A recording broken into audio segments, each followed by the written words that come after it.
Hello, everyone. This is the Crazy Music Geek, and I'm going to show my vinyl collection. Now, I'm only going to do about 15 minutes of this.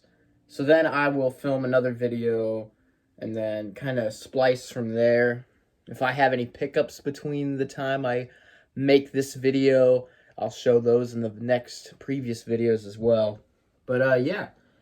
I actually just got a record in. I don't know if I'll get to it today, but I didn't want to film this until I got that one in. So here we're gonna start with the numbers because I organize it that way.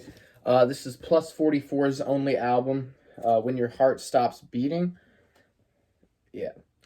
And this is a side project from Mark Hoppus and Travis Barker of Blink 182.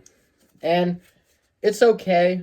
I'm personally a much bigger fan of Boxcar Racer. I do like the pink album cover. They do have a blue one. I might get that, but again, I just think the album's okay. I only got it really for the Blink collection. So there's that. Then I have America's Greatest Hits. I paid $1 for this, and it's in pretty decent condition. It's just the greatest hits of the band America. Then we got another greatest hits right here. This is the Association's greatest hits. Sorry for the glare. Yeah, this just has all the Association you'll ever need. This has one of my favorite songs of all time, Along Comes Mary. Love that song. All right, now we're getting into the Beach Boys side of things. So, got an original pressing of Little Deuce Coupe. Yeah. Beach Boys have a lot of albums, but I'm mostly just a hits guy. But I can deal with some of their 60s stuff. This is one of the first albums I ever got. This is the Beach Boys Christmas Party. Since it now is after Thanksgiving, I might start breaking this out, start playing it a bit more. It's the Beach Boys, and then we get to... Oh, I forgot I had this. Beach Boys Concert. It's kind of a live album. Original Capitol pressing. I think I got this. I got this in Little Deuce Coupe around the same time. It was at an antique mall. I think I only paid maybe $4 combined. Then here's Beach Boys Party. Original pressing. Not too big on this album. I'm not going to lie. It's not bad. It's just not a Beach Boys album I listen to a whole lot. And then we have all of those have been original pressings so far, except for this. This is the 50th anniversary issue of the Beach Boys Pet Sounds. Took me a while to get into this album, but I love the album. I wish the copy I have kind of sucks, though. Just a lot of factory defects I haven't managed to get. I mean, it's playable, but there's just some little things that weren't too great. Maybe they might have fixed that by now, though. All right. Now we're going into the Beatles. This is Meet the Beatles. This is a mid-70s Apple pressing. Yeah. It's Meet the Beatles. Apple labels. Yep.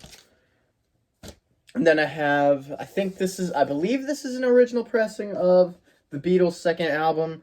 I'm not sure, though. My Beatle collection's kind of weird and all over the place. So, Beatles' second album. This is the U.S. version of the soundtrack of A Hard Day's Night. It's kind of weird. It's got the Beatles originals, and then it's got like George Martin score instrumentals, which were not on CD for the longest time until around 2014-ish. Beatles for Sale. This is a 2014 mono issue. I think this goes for quite a bit now because the mono pressings of the albums are just not. They don't make them anymore, and they're in demand. If you have a mono copy of Sgt. Pepper from the 2014 pressings, that goes for quite a bit now. And then this is an original pressing, Beatles 65. Not this copy, but this was one of the first records I ever owned. And now we're getting into that first copy. This is a Purple Capital version. Not sure what year this came out. But yeah, Beatles 65. I played the crap out of this. It still plays, but I played it a ton when I was first starting to collect and getting into the Beatles. Then this is a, I believe this is also an original pressing. It could be an 80s pressing for all I know. I'll just have to look again. But this is the early Beatles. It's pretty much the Please Please Me album, just with a couple of songs taken off and kind of shuffled up a bit. It's the early Beatles. And now we're getting into, okay, the Beatles Help. This is the US version. This is a lot like the Hard Day's Night one, where it's just, it's got a lot of George Martin stuff. It's got a lot of Beatles stuff. Pretty decent stuff, I'd say. All right, and then we have another mono. This is a 2014 edition of the mono version of the Beatles' Rubber Soul album, which has been at many points my favorite album of all time. Sorry for the interruption. All right, so the next album in my collection would be the Beatles' Rubber Soul US version. It's an original pressing. They just subtract a few songs and they add 2 different songs that were not on the original Rubber Soul. And this version is really nice just to listen through. It's a very different kind of thing. Has a more kind of country vibe, even if it's just removing 4 songs and adding 2 ones that weren't on the US release. Then the next up is Revolver. This is a 2014 US mono version. And if anybody's really collecting Beatles vinyl, but you're only collecting for just material, I would get this. I would just get the UK Revolver. I would not get the US Revolver because it just takes away 3 songs. So yeah, that's the UK Revolver. And then, this one's kind of an interesting release. This did come out in the 60s, but the version I have is a bootleg because it is stupid rare. For those of you who can see, this is actually the Beatles Yesterday and Today vinyl. This is a replica bootleg counterfeit of the Butcher cover, which is highly sought after, extremely rare. So this is going to be a placeholder until one day I get one of those. Who knows if or when I will, but this is just a nice little discussion piece to have. Maybe once I get that, maybe I could frame this up, or maybe this will just be the standard playing copy, because finding one in great condition with this is just really hard to do. So this is a bootleg. This is on green colored wax. Alrighty. Moving on, we get to Sgt. Pepper's Lonely Hearts Club Band. This is a 2012 stereo pressing, and honestly, I'm not really too big on it. For CD, it sounds fine, but when it's on the vinyl system, it just feels like I'm listening to the CD. May get the 2017 reissue, but this is what I have for now. And then this, I believe, is an early 70s pressing of Magical Mystery Tour. It's on the red Capitol label. Maybe some Beatles experts could kind of direct me where or when this was released, but this is definitely not an original. Sounds pretty good, though. This was one of the first records I bought when I was starting to get into collecting, so can't be too mad at it. And then here is the first record I ever got. This is an original pressing, I believe, of the Beatles' White Album, the US version. It's not a top loader, but it is a mighty, mighty good one. It has the poster in here, and it has the 4 pictures. And then I have a fairly beat up copy of the Beatles' White Album. This is from the 70s. One of my mom's friends owned this, so they actually gave it to me when I was collecting vinyl, so I've just had it in the collection since. Not in the best shape ever, but I like having it just for the sentimental reasons. Let me get my shelf up here in gear. And then from there, is the Beatles' Abbey Road. This is a Purple Capitol label. This is not the original sleeve it came in. So, yep. And then we have Let It Be. Oh, no. Hey Jude. This is Hey Jude. Let It Be is next. So, this is a late 70s pressing. 79, I believe, if my research tells me correctly. But yeah, Hey Jude album. It's kind of just like a weird mishmash of just stuff that wasn't on the Beatles' Capitol records. If you live in the England, it's pretty much useless, but yeah. Then we got the Beatles' Let It Be. I'm not sure which I know it's not an original. Purple Capitol. It's not a gatefold either, so this, I believe, this is a later 70s pressing, I believe, so yeah. So Let It Be. Then we're getting into some of the Beatles, like the post-breakup compilations. This is Beatles love songs. Bought this about 2 years ago. Pretty nice selection of just Beatles songs. And then we have the Beatles rarities, which this marks the end of all the Beatles stuff that I have. Beatles rarities, just got a lot of different stuff. Like a lot of different mixes that weren't on any of the Capitol albums. It has the German version of She Loves You. So that's for the Beatles. And then right after the Beatles, we have the Beau Brummels. This is a 2017 reissue of their 1967 album, Triangle. I was a huge fan of this album when I was a teenager, but I haven't really listened to it a whole lot since. Pretty good album. It's on like some kind of light. It's on like a really interesting kind of cool colored vinyl. I've seen the original pop up somewhere. I haven't really thought about getting it yet, though. I probably will one day.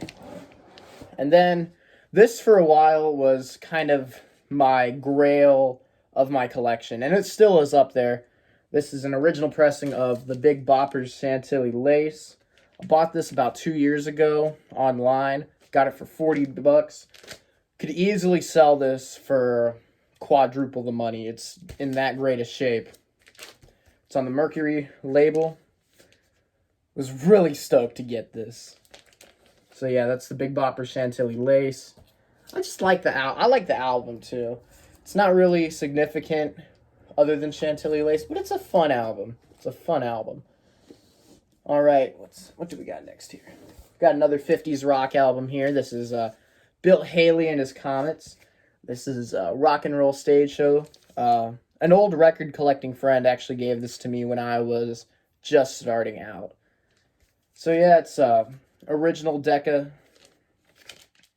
I haven't played it in years, so I'll probably give it a spin soon. All right, now we are on to Billy Joel. I don't have a whole lot, but this is his seminal album, The Stranger. Just a great, great album all the way through. Was one of my favorites as a sophomore in high school. Love that album to death. Then we've got 52nd Street, just another great album. I don't like it as much as The Stranger, but it's good. It's really good. Then lastly for Billy Joel, we have Glass Houses. I bought this years ago. Actually, yeah, it's been a couple years since I bought it. I don't think I've ever played it. But the album I know is good because I've had the CD. All right, now on to Big Brother and Holding Company. This is the only album I have of theirs. I believe this is an original. Big Brother and Holding Company. I think that's just what the album is called. It features Janis Joplin. So yeah. And then we're on to Black Sabbath for now. Only got 2 albums of theirs. This is not an original. This is a early 2010s pressing of their first album, which I think is their best album in my opinion. A lot of people come for Paranoid, but I like this album more.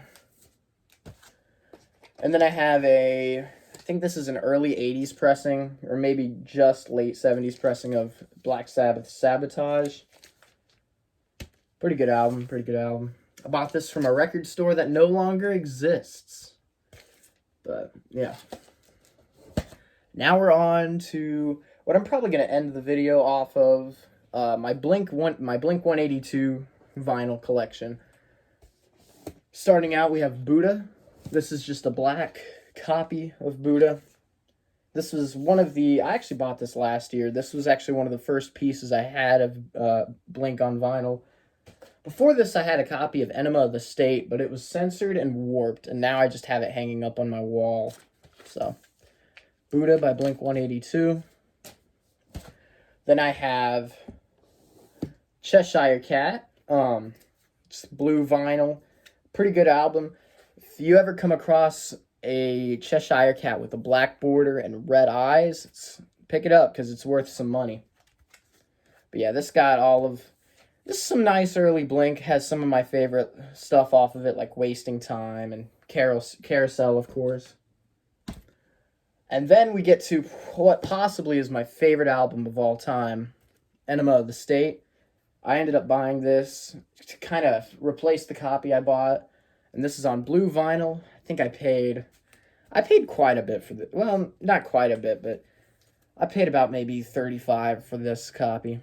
It was on eBay. Took the chance. Enema of the State. My favorite album of all time. So, and then we're going into one of my favorite live albums of all time, the Mark, Tom, and Travis Show. For a while, this wasn't on streaming, so the only way I could listen to it was through this vinyl copy and the CD copy that I have. So yeah, Mark, Tom, and Travis Show. And then we have Take Off Your Pants and Jacket. It's a double LP, has all the bonus tracks on it. Then we have Untitled. Hear the dogs barking, so something's going on. It's just a normal black copy. And then this is a recent buy. Blink 182's Greatest Hits. It's the Target exclusive, which has I Won't Be Home for Christmas as a bonus track. And then I need to bring this up. This is a bootleg version of Dogs Eating Dogs, because the original sold out for so much. Somebody I'm friends with actually sold me this. Bought it for $25, and you know, I'm happy to have it. So, it's kind of a bootleg version of Dogs Eating Dogs. Then last but not least, I do have 9 on vinyl. Some Blink purists will be like, you have that? Why do you have that? Just burn it. But I thought it was alright. So that's my vinyl collection from now, from Plus 44 to Blink 182. So, yeah, next artist we'll be starting off with would be Bob Dylan. Cheers.